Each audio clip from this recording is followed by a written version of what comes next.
Well, multiple federal agencies here in the U.S. are now under attack. Not only that, but the FBI is in straight up panic mode. I've got a lot to share with you guys today. But for starters, there is a massive cyber attack happening in one area right outside of Washington, and it is affecting many of our federal agencies. I'm talking about a cyber attack. And interesting that the mainstream media is completely silent on this, but here it is, ZeroHedge.com. Cyber attack hits Maryland County, that's home to the NSA headquarters, and Arundel County, Maryland, home to several federal agencies, and the U.S. Navy Academy, has been hit with a multi-day cybersecurity attack blamed on external origins. The county is taking the most proactive approach to ensure our systems are safe. Precautionary measures include limiting access to the internet until we are able to return to full operations, the Anne Arundel County government posted on X. The county said, based on our conversations with cyber specialists, this is a multi-day event. We do not have a timeline for full service restoration yet, adding that they are engaging with each department to identify and discuss their current state of operation needs. Now, here's the map. You can see it's right outside of Washington, about 30 miles away from DC, and this particular area is home to many federal agencies, specifically those involved with defense, cybersecurity, and law enforcement, including the infamous National Security Agency. So here's all the agencies there. I'll let you go through them, but there's quite a few. Nearly a dozen of these, 5, 6, 7, 8, 9, 10, like 12 of these, right? A dozen of these agencies. And it includes the U.S. Navy Academy. We have the FBI and FBI office and the whole 9 yards. And this is the area that is under attack. And by the way, I went to the Anne Arundel County government website, and that problem is still ongoing as of today, Monday. And it says, due to an ongoing cyber incident of external origin impacting public services, county buildings will be closed tomorrow, Monday, February 24th. Telework is for eligible employees in the whole 9 yards. Now, I believe that essential workers are still going. They kind of expand on that in the information there below. But I haven't heard literally one blip about this on the mainstream media. And we're talking about a cyber attack affecting the NSA. Meanwhile, our freaking Democrats are all worried about Elon Musk seeing people's private information. And yet right here, we have a massive cyber attack still ongoing. And Democrats are like, yeah, that's okay. But before I go on and get to some more details on that and the FBI, just a quick break from my sponsor. Did you know that scammers can literally steal your home right out from underneath of you? The FBI calls it house stealing, and it is a growing real estate scam that is affecting homeowners. Here's how it works. Criminals will forge your signature on one document, then they use a fake notary stamp and stamp it. They pay a small fee and file it with your local recorder's office. And just like that, your home's title has been transferred out of your name. And once that happens, they can take out loans using your equity as collateral, and you won't even know it's happening until you've received your foreclosure notice or get collections. And this is why I trust Home Title Lock. Their $1 million triple lock protection helps keep your home and equity safe. And here's what you get, by the way: immediate 24/7 monitoring of your property, urgent alerts if there are any changes. And if fraud should happen, their US-based restoration team will spend up to $1 million to fix the fraud and restore your title at no additional cost. And here's the best part. I've actually teamed up with Home Title Lock to give you a free title history report so you can find out if you've already been a victim and access your personal title expert. And by the way, it's a $250 value just for signing up. All you got to do is go to HometitleLock.com/Lisa Haven. Use promo code Lisa and the number 250, or click the link in the description box below and make sure you check out the $1 million triple lock protection details when you get there. With that, back to the broadcast. So in addition to that cyber attack, the FBI is also in a straight up panic. And let me show you exactly why. First of all, they're panicking. As you all know, Kash Patel was appointed to the FBI as the FBI director. And not only that, but this announcement also came, sending uproars within the FBI and the ATF. FBI Director Patel to take over the ATF too. Will he burn it to the ground? Of course, because there was all kind of panic from the left. But that sent a panic through both the ATF and the FBI. And then on top of it, Donald Trump decides to give the FBI one last little push, so to speak, over the metaphorical edge of the cliff and appoint Dan Bongino. Take a look at this. And this is amazing, by the way. But this is Donald Trump, and Dan Bongino references Trump in his X page, but I'm going to read what Trump said first. He says, "Great news for law enforcement and American justice.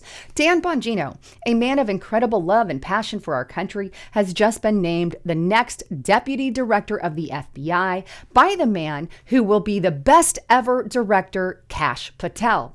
Dan has a master's degree in psychology from CUNY and an MBA from Penn State. He was a member of the New York PD, a highly respected special agent with the U.S. Secret Service, and is now one of the most successful podcasters in the country. Something he is willing and prepared to give up in order to serve, working with our great new United States Attorney General, Pam Bondi, Director Patel. Fairness, justice, law, and order will be brought back to America. Congratulations, Dan." And Dan says, "Thank you, Mr. President, Attorney General Bondi, and Director Patel." That sounds beautiful. By the way, AG Bondi, Director Patel, and now we have Dan Bongino just appointed to the Deputy Director of the FBI. He is the man, by the way, that makes sure everybody is doing what they are supposed to be doing within the FBI. So I am so excited about this. And of course, the left is already throwing an ever-loving fit, and the FBI is worried as well. Take a look at this article on, I'll start first with this Wall Street Journal. Trump selects Dan Bongino as deputy FBI director. And in the article, it has this little statement that I want to show you. It's really all I'm going to focus on. It says, "The announcement sent shockwaves through the FBI." Why are they a little bit worried? Well, take a listen to what Dan Bongino said during the Mar-a-Lago raid of Donald J. Trump, what he said about the FBI. And this is a very powerful clip. Take a listen.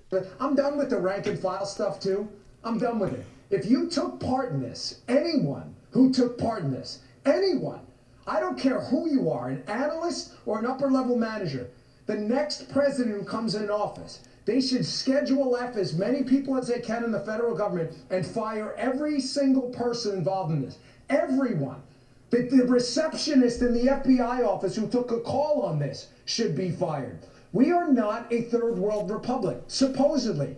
Sean, the difference between us and Kim Jong-un, right, is that we investigate crimes and then we look for people. We don't investigate people. Amen. And then look for crimes. Amen. And he's talking about Mar-a-Lago there. He's saying, you know what, anybody that was involved in that, this is third world country stuff, should be fired. Well, Dan, I really hope you hold to your word, because now you're going to be directly involved in that. And of course, the FBI is running nervous about this. And you know what? Here's the thing. If the FBI truly has a political bias, which I believe they do, that has been proven through the weaponization of the department under Joe Biden, where they went after conservatives and abortion, people who were against abortion and Catholics. All of this stuff came out. If there is political bias within the FBI on the left or the right, it needs to be weeded out of there. It shouldn't be, you shouldn't have somebody politically biased and making calls based off that bias, no matter what side of the fence that you are on. And I believe that Dan Bongino is absolutely going to give us that. I'm going to miss him in the podcast world for sure. Now, meanwhile, one of his media personnel, Ken Delaney, and really lame journalist, right? Guys, not not all there, in my opinion. But anyway, he put this out and he's crying a river. He says, traditionally, the deputy FBI director has been a career FBI agent. That is particularly important when the director has no experience at the FBI. Donald Trump tonight announced he is appointing as deputy director Dan Bongino, a former Secret Service agent and prolific conspiracy theorist. He has never spent a day working at the FBI, but he has spent many countless hours spouting baseless falsehoods about the Bureau, such that the FBI lied when they said that they don't have a suspect in the pipe bombs as outside the RNC and DNC on 1/15/21. Current and former FBI officials are appalled and extremely concerned for the national security of our country. Well, the right person is upset about this, so I am dang well happy that Dan Bongino is going to be in there and to start cleaning house. This is awesome. And look, we don't have to do things the traditional way and keep an FBI person in there. No, nobody said it had to be traditionally done that way. There's no law or rule. That was just a tradition, Ken Delaney. And then cry me a river because we just don't care. The president's job is to appoint people within his administration to accomplish the will of the people. And this is the will of the people. Therefore, that's what it is. But anyhow, I wanted to share all of that with you. I'm super stoked about Dan Bongino getting in. Of course, the FBI is in a panic over it. So are the Democrats and the left. Meanwhile, we've got the cyber attack happening to the NSA. I think there's more questions that we need to know, specifically considering the NSA. What information got hacked from the NSA and all our defense departments there? Like, did they get their hands on some sensitive information regarding, military stuff? Good question. But hey, let's just be more concerned about Elon Musk, because we didn't elect Elon Musk. No kidding. Nobody elected Elon Musk. He was appointed by the president, just like Kash Patel was, just like Pam Bondi and many others, and Dan Bongino. He created that department for a reason. It's kind of not what we do. Anyhow, I love you guys. Thanks again for listening. I'm Lisa Haven, signing out.